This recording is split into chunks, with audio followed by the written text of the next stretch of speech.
All right, a little bit of a tour on this tidy, seriously tidy old 4Runner. Me and Max are renowned for owning a few of these old girls, aren't we? We've grown up since. Nah, we love them. Mine was not as clean as this. Mine was a bit of a $2,000 all I could afford kind of situation at the time. But have a go at this thing. Ready?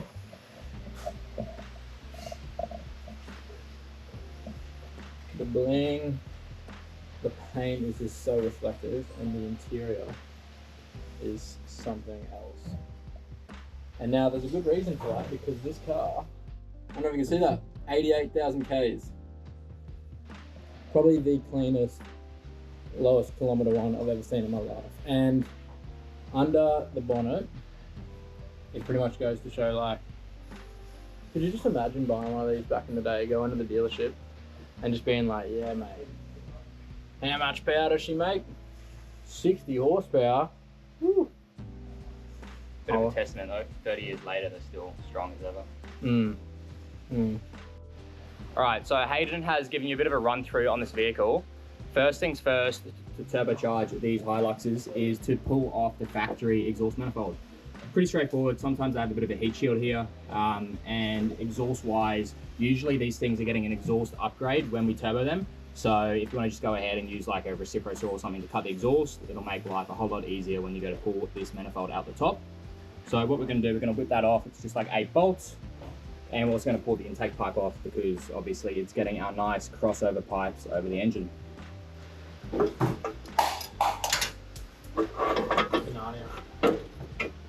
Oh, that easy.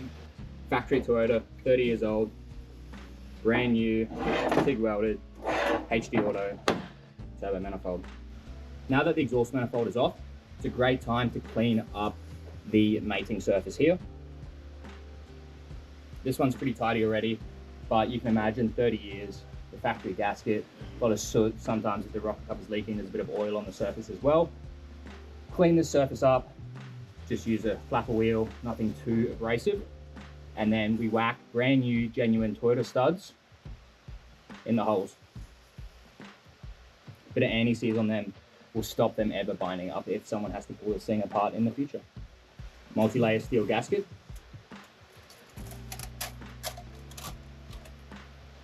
So now that your manifold is off, this is the perfect time to fit your oil feed, where you can actually access the port that we get the oil feed from. If you can see down here, it is that little bung Toyota tucked here under the oil cooler, almost as if they wanted you to turbo one of these things. So it's a 10 mil. I've already loosened it for you, but you should just be able to wind it out. As you can see, it's a little 10 mil bung. Then oil feed comes with this little adapter here. That comes down here, and it is a tapered fitting. You don't need to put any sealant on it. You can if you wish.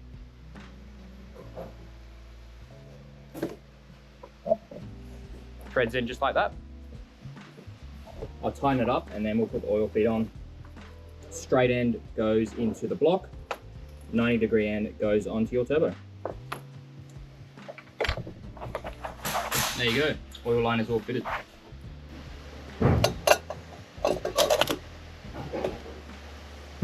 So manifold sits on, and we've got 8 brand new genuine Toyota exhaust locking nuts. So fit the turbo. First, what you're going to do is grab your T2 multi-layer steel gasket, whack that on. Easy as that. Then turbo time. So when you get your kit, the turbo is going to look exactly like this. Comes pre-rotated. Oil drain should be bolted up, oil feed fitting in the top, studs in the back for the exhaust. So it's literally easy as get the turbo, walk over to the car, sit it on. There you go, you've boosted your Hilux. 30 years later, she's got a turbo on it. Turbo is all bolted onto the manifold. We use those copper lock nuts, nice and tight, not going anywhere. What we're gonna do now is the pipe that goes on the outlet of the turbo into the intake of the engine. So we make these in-house, really nice piece, welded alloy, TIG welded, brushed, and that pipe sits like this. So we're going to go ahead and put the crossover pipe on that goes on the outlet of the turbo, across the engine into the intake right there. That goes like that, and you've got a 2 to 2.5 inch silicon adapter off the turbo and a 2.5 to 3 inch silicon adapter into the intake. Now these silicon adapters are left at full length. Depending on every engine bay setup and how things are positioned, I just need to cut down this silicon adapter to your desired level so the pipe sits nice and flat. It's all very straightforward. And when assembling these silicon joiners, we use a little bit of silicon spray. You guys can use whatever you like. Some people use disinfecting liquid, some people use water, something that just won't stay oily once it's been fitted. So we find silicon spray works really well for that. What we do is we just spray a small amount of silicon spray onto the in surface of the joiners. That allows it to slide together nicely, like that. And you can go ahead and slide it on. Obviously this gets hose clamped and everything afterwards, but that is pretty much how you do it. So now we're going to fit the crossover pipe that goes between the factory airbox and the inlet of the turbo. Same concept as the other one. You got your inlet pipe. This one has the breather for the crankcase on it. We'll make sure that gets hooked up. That sits across the engine like this. And then you just have your joiner that goes on this side, and then the 90-degree silicon that goes out of the inlet of your turbo to the crossover pipe. Very straightforward, same process, bit of silicon spray on the silicons, nice hose clamps, it'll look good. One of the mistakes that we see people typically make when turbocharging these engines is leaving the factory crankcase breather on the engine. This goes between the outlet of the crankcase there and the intake. If you turbocharge your engine and you leave this hose on there, your intake will now be under boost and you will be pressurizing your engine. So in our kit, we supply some AN8 breather hose. This replaces the factory breather and now goes between the intake pipe and the crankcase. Super easy to fit. We give you more than you need. You just need to cut it to length depending on your routing. Hose clamp one side, other side doesn't need a hose clamp because of the push lock fitting. So now that your crank breather is now plumbed to your intake pipe, we just need to block the factory bung in the intake. Your kit is supplied with one of these blanking caps, 13mm blanking cap, and a hose clamp. Easy as pushing it on, putting the hose clamp on, doing it up.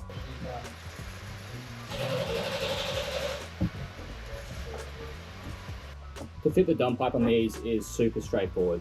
You get 3-inch stainless dump pipe, 1/8 EGT bung in the top, 5 copper lock nuts, multi-layer steel exhaust gasket, and obviously the studs. So best way to do this, grab your dump pipe and we're going to sneak it under the turbo, around the back, and slide it on. Then you can go ahead, put your studs in if you haven't already done so, and your copper lock nuts. We're not going to bolt this one up fully just yet because we're going to need to pull it off to finish welding the exhaust system, but you get the point. Very easy. All right, it's a new day and we are moving on to what is probably arguably the most important part of this job, which is getting the oil drain correctly installed on your Hilux. So there's 2 models of Hilux that you may be doing this to. One of them is IFS. You can see here, the diff is hard mounted to the chassis and it's got 2 individual arms. That's like LN167 or Forerunner or Hilux Surf. The other model will be solid axle, which is just one entire diff housing, which you'll see on LN106s and that kind of Hilux. This is the more difficult one, just because in order to put a fitting into that sump you can see there, we have to pull this sump off, which means dropping the front diff out of this vehicle. So what I typically do first, grab a paint pen, and we're going to mark where we want the drain to go before the sump is removed. So usually it's between the 4th and 5th bolt hole on the driver's side, which will be right there.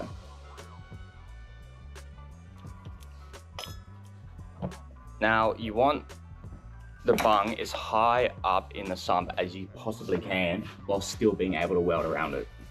If it's too low, what happens is the oil backs up in the drain and you will have all sorts of issues with leaking turbos, leaking seals, etc.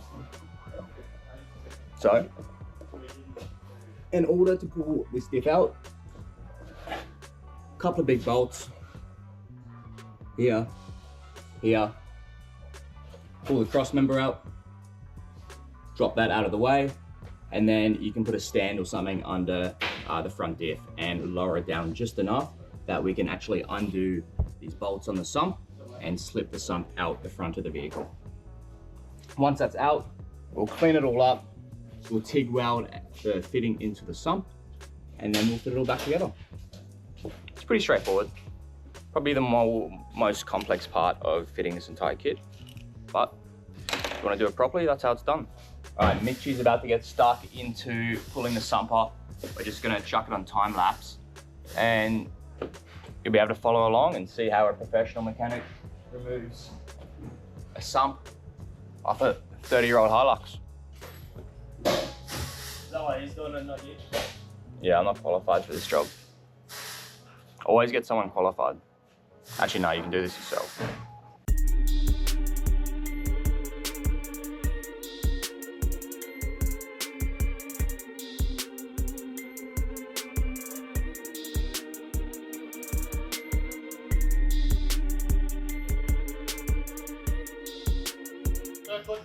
All right, so Mitch has pulled all the steering arms out of the way. As you can see here, we dropped the steering arms just so the sump can slide down and out the front. And also one other thing I forgot to mention is, if you're dropping a sump, drain your oil first.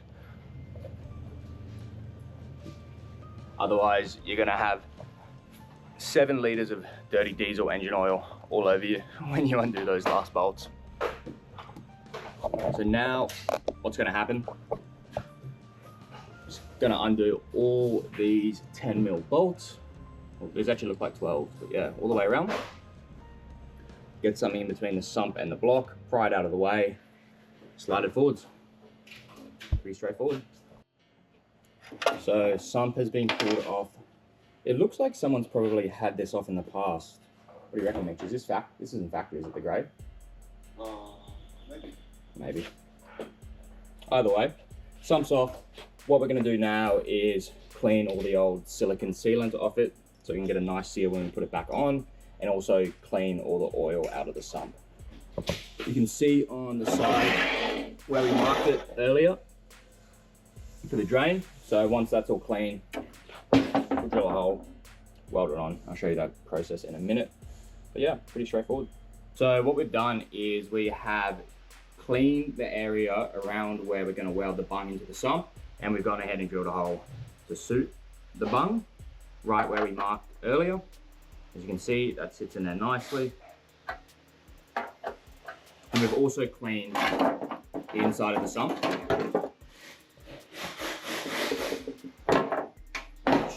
When we weld these things in, we actually weld the inside and the outside. Toyota typically have double skin, double wall sumps.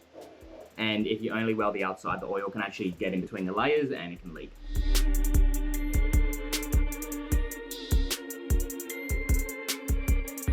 So we've gone ahead and welded the bung into the sump, we've welded the outside, and we've also welded the inside. Make sure there's no leaks at all. Now we're just going to wait for this thing to cool down. Going to give it a clean and a paint. Just make sure we're not painting the mating surface of the AN fitting. And then we're going to whack it back in. All right, so all the mating surfaces are clean, as you can see, nice and shiny. Sump as well. Now we are just going to put a nice bead of sealant around the edge of this. That's how they are from factory. Put the pickup back on, slide the sump back in, do it all up, and we will be ready to sneak the oil drain up through here. The sump has all been fitted up, sealed nicely. You can see the oil drain in the side right there that we're going to use for the turbo oil drain. Now Mitchie is just going to whack the steering arms back together, push this diff back up with a couple of bolts that holds it there, and then we can run the turbo oil drain from the bottom of the turbo into the sump. We give you a length of AN10 drain hose with a 90-degree push lock fitting on one end. These are a tapered seal, so all you have to do is feed the oil drain up towards the turbo and then simply tighten the 90-degree fitting into the bung. No sealant is required, just nip it up firm with a spanner.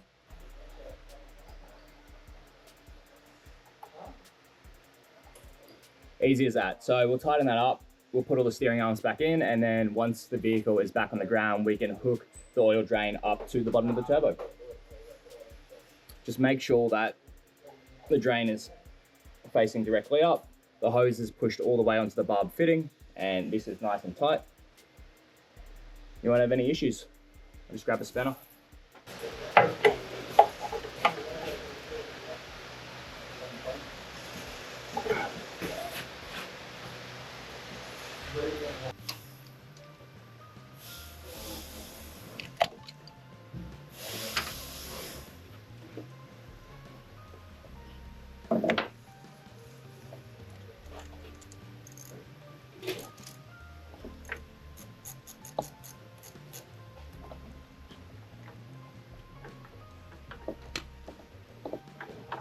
Just going to make sure it's seated all the way onto the turbo oil drain.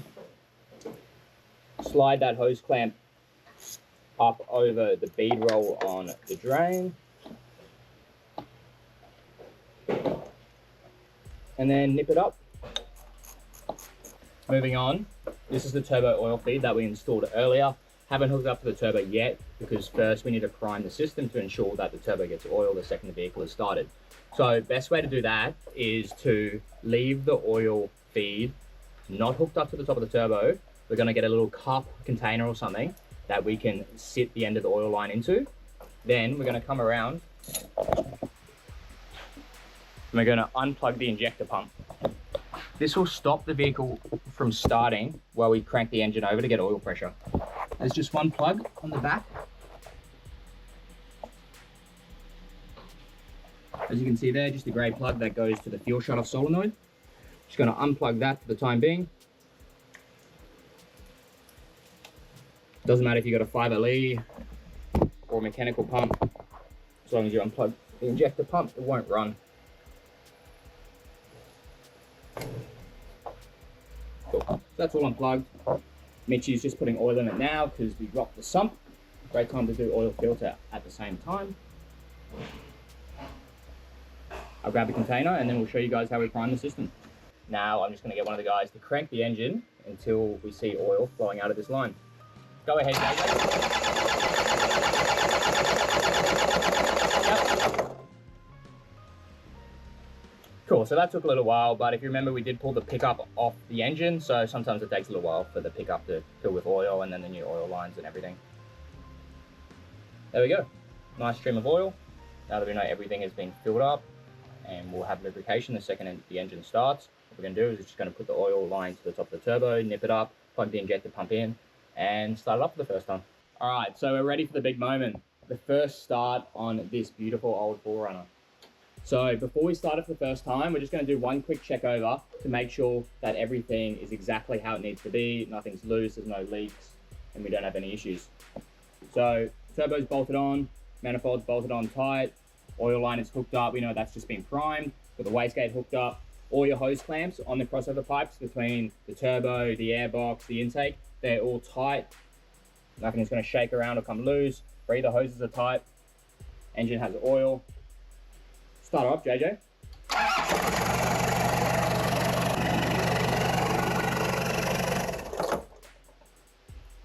She runs beautifully. Now, it's time to get this thing over to the exhaust shop and get an exhaust made. If you remember, we left the dump pipe loose earlier just to make it easier for the exhaust guys. We don't need to do it up fully because they will do that when they're done building the exhaust. But that is all the work done. There's no leaks from the turbo oil feed area, which is great. Doesn't seem to be any leaks from the drain. Pipe's nice and tight. What we'll do, we'll get an exhaust on this thing and then we'll get it straight into the dyno. Easy as that. God, it looks good. So turbo kit is all installed on the 4Runner. Now it's time to get on the dyno. We got Josh, he's gonna roll it on and show you guys how to tune this thing. Boiling for it.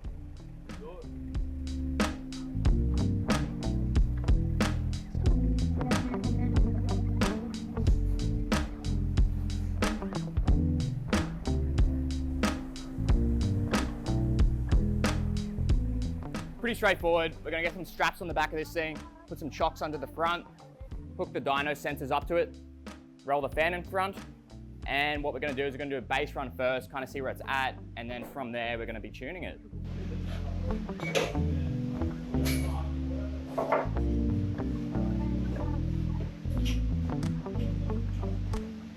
Dyno boost pressure sensor, important. Back in the sauna, sweating it out. Shiny sweat and oil, apparently. Yeah.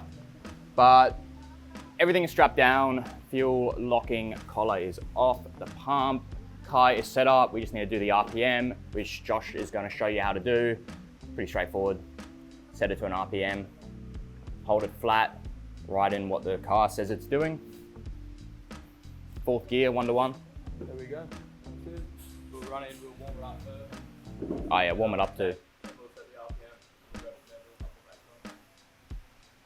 You heard the man. Gotta make some noise.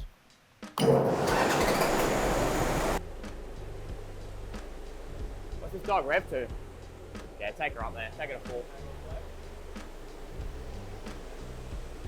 We're gonna do a base run now.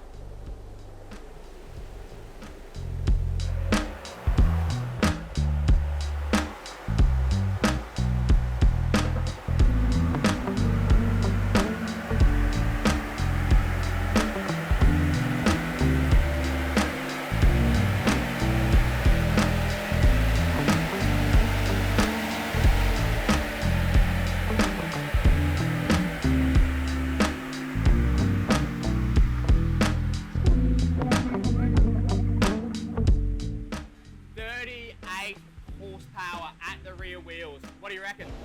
It's a bit sluggish, we will change that. We'll fix her up. That is impressive. We're gonna try and make the horsies the same as the torque. Bring her up. So, shut her off, Josh. What do we do now? Now we'll jump in, we'll look in the engine bay. That little cap that we took off that pump screw before, we'll have a bit of a tickle with that. See what we can do, so we can get that horsepower number up there around that 100 horsepower mark and get that torque up there a little higher too. So it's looking pretty lean. If you have a look at the graph, it's 29-to-1. So we want to bring that down, bring a bit more fuel into it around this 21-to-1 mark along here. And we do that by adding some more fuel, like Josh said, through that little screw thing on the pump.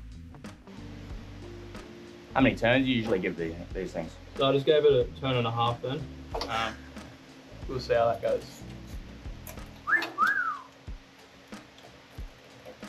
A lot of other cars, if you give it too much like that, it can cause issues. Because these pumps don't produce that much fuel, you can sort of start at that 1 turn mark and run from there. All right, we've played with the pump. Now we're just gonna run it up again and see if we can make it a little bit more fun for this old girl. A bit more fuel.